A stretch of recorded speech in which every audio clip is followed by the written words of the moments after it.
High, আমি Arka. So আজকের এই ভিডিওটাতে আমরা যেটা জানবো সেটা হচ্ছে গিয়ে দায় আর সম্পত্তির মধ্যে পার্থক্য করা। Yes, it is the first video of rich that pour that series with Arka.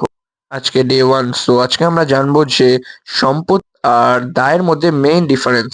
So সম্পত্তি হচ্ছে গিয়ে এমন একটা জিনিস যেটার মাধ্যমে আমাদের পকেটে কিছু অর্থ আসতে পারে। আর দায় হচ্ছে গিয়ে এমন একটা জিনিস যেটাকে অনেকে সম্পত্তি ভাবে, কিন্তু সম্পত্তি হচ্ছে অনেকটাই ডিফারেন্ট বা বলতে পারো আলাদা। কারণ দায়ের মাধ্যমে আমাদের পকেট থেকে কিন্তু অর্থ ব্যয় হয়। তোমাদের একটা ছবি দেখায় যেটার মাধ্যমে তোমাদের বুঝতে সুবিধা হবে, সেটা হচ্ছে গিয়ে এইটা আর এইটা। তোমরা সবাই এই ছবিটার স্ক্রিনশট তুলে নাও। একটা কথা বলছি যে এই পার্টে আমি বেশি এক্সপ্লেনেশন করছি না, তোমরা নেক্সট পার্ট এই ভিডিওই পেয়ে যাবা যে সম্পত্তি আর দায়ের যে পার্থক্য, ওটার মেন ইউজটা কি।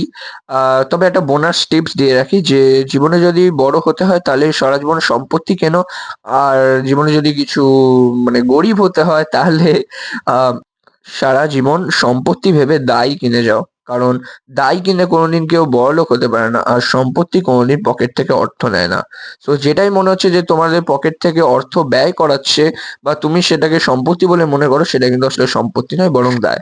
সো নেক্সট পার্টের জন্য অপেক্ষা করো, খুব তাড়াতাড়ি চলে আসবে। Like and subscribe. Bye by.